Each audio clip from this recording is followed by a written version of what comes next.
how do you know if a user are actually happy? Is it just a superficial user satisfaction or is it real user satisfaction?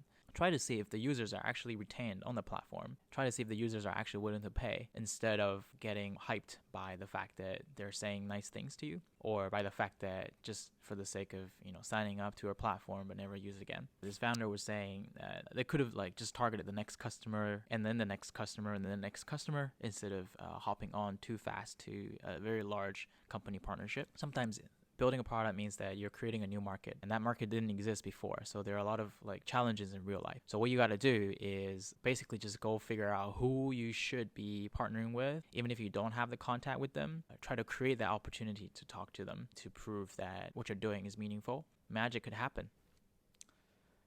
Hi everyone, welcome back to the channel. This is Sean. So for this week, I'd like to share a bit more about what we have learned from some of our visiting partners and some of these founders who are invited as guests to give us a talk, and we had some Q&As with them. So there are a lot of great learnings. So hopefully this video will be helpful for founders like yourself or people who are considering founding a startup out there to check some boxes on what you should be considering, what you should be thinking about for building startups. So the first thing is about customer acquisition. And one of these founders, I think he was a CFO at his company, and they're building a solution for enterprises with data science modeling. So what happened is that when they got started, they tried to convince some of their customers that their data models could be solving some of their data issues, because it was a very unique vertical. It was the gaming industry, so not a lot of people were doing that back then. So they started onboarding a lot of these really great, high-quality customers. But just one day, they received this contact from one of these very big companies like Google, Facebook, or Amazon, and they wanted to partner with them. So the board of this startup were like, hey, this is great because we could secure a lot of our, the ARR for the next couple of years, because it's a very big deal. How much can you earn from Google, Facebook, Amazon compared with a relatively smaller gaming studio, right? But in reality, what happened is that this founder was saying that they could have just targeted the next customer and then the next customer and then the next customer instead of hopping on too fast to a very large company partnership. And the reason was that if you're locked down with one of these big companies, you're basically dragged into their very lengthy reviewing process. You are distracted by the fact that they're a big customer, so what they want could be diverging you from what you were previously focusing on. So for this startup, they were focused on building ML solutions for gaming studios, but perhaps these bigger companies, they would ask for something else after we signed the deals.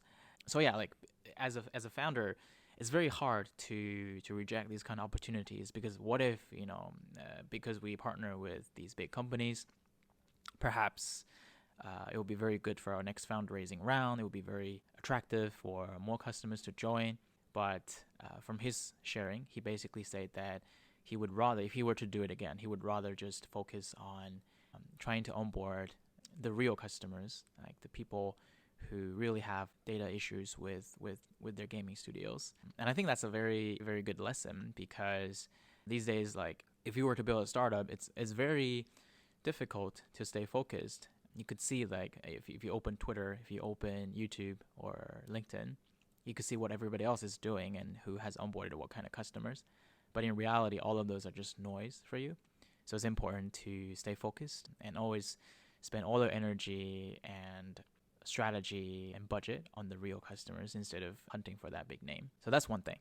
The second takeaway was with one of the early employees at one of the biggest super apps in Southeast Asia. So they mentioned that in the early days, it's one of the ride-sharing application out there in Southeast Asia. And people know that the Uber model has already worked in the US, but because Southeast Asia market is a new market and there's a lot of local regulations, so people thought it was hard, but investors believe that there's a great opportunity there. So they started building a lot of stuff for ride-sharing. And what they shared is basically that, unlike in the US, where when people heard about US, there's gun shooting and stuff, but the majority of the time, if you say take an Uber in California, it will be fine.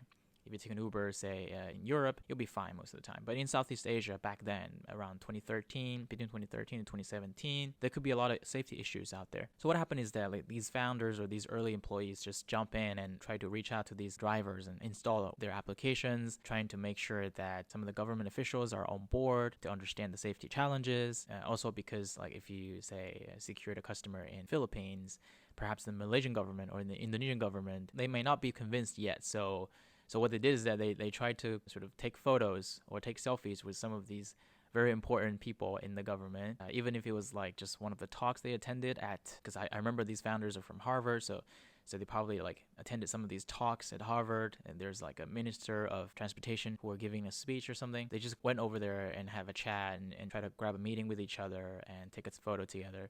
So it's like a very hacky way to set up this reputation and get to know people and network, which are super important for their future customer acquisition and resolving their future challenges in safety issues. So I guess my takeaway from this is that sometimes building a product means that you're creating a new market, and that market didn't exist before. So there are a lot of like challenges in real life. So what you got to do is basically just go figure out who you should be partnering with, even if you don't have the contact with them. Try to create that opportunity to talk to them. Try to create that opportunity to prove that what you're doing is meaningful. Magic could happen. I think that's a really good story for the case where whenever there's a new infrastructure, new technology being developed, there hasn't been much being done in the past, but people think there's huge growth there.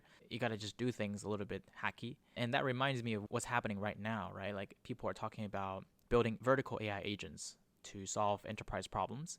It's very different from the logic of building traditional SaaS technologies, which most of the time is a dashboard with a ton of sort of back-end manipulations with the database. But right now, like it's a whole new world. There's so many challenges for AI safety issues, AI securities, problems with potential crime. So how do you deal with that, right? As a founder, perhaps it's very important to face these realities, face these issues, and embrace the fact that this is a challenge and figure out how do we do that. Just like ride sharing back then in Southeast Asia when there are a lot of like security challenges. So yeah, that's number 2.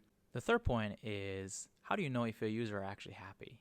Is it just a superficial user satisfaction or is it real user satisfaction? Basically, we had this founder who were working in education tech back then, who were visiting Antler. They mentioned that they were trying to talk to maybe 50 different schools at the same time. And some schools are like, hey, this is a great tool, but would they pay for it? It's a maybe. So you would never know if your user are just saying yes for the sake of saying yes, or they are actually adopting it, stay on the platform, and continue to pay. So as a founder, what's really important is try to see if the users are actually retained on the platform. Try to see if the users are actually willing to pay instead of getting hyped by the fact that they're saying nice things to you, or by the fact that just for the sake of signing up to a platform but never use it again. I think this is a very common mistake for a lot of early founders like myself, where we probably previously work in big companies and we feel like, hey, having a lot of users is a default thing, and we think that have a lot of users on the platforms are great. But in reality, when you have 0 customer, it's very interesting and difficult to cultivate and set up this whole customer base from nothing.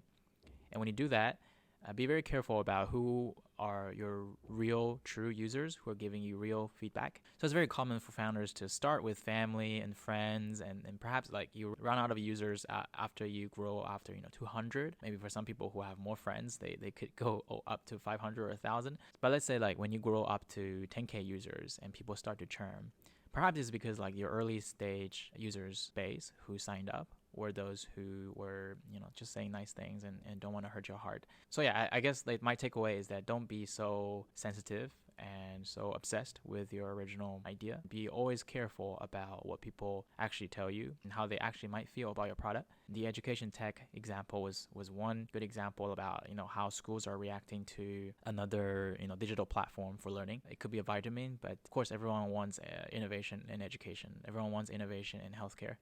Everyone would say, this is great if you can help me protect my data, but is it really how they feel? I guess there's no right answer about what means real. Perhaps you could set up some goals or metrics to check customer retention and customer recurring payment. Just walk up to your customer and talk to them further, and maybe perhaps sometimes you could observe how they use your product. Another quick example I had is that one of my buddies, he used to work at a machine learning ops startup. what happened is that they secured quite a few deals. For example, some of these big ones like Robinhood, DoorDash, all these companies who need a lot of data processing and modeling, and even some of the bigger banks like Bank of America and Chase. So what happened is that, their CEO would be doing all the sales out there and having these great talks. They go to like Stanford, MIT, Harvard to give talks, attract young, great, talented engineers to join them. But in reality, in the back end, their engineers know that nobody's actually using their tools within their company, even though they install it for them. I know in one of my previous episodes, I mentioned sell first. Most of the time, it's also very, very important to see if people actually use your product after you sell. But that's at a later stage, right? But as a founder, as a CEO,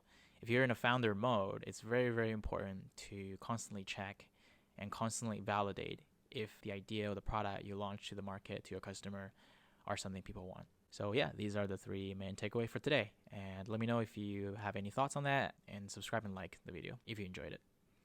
Peace. Thank you very much.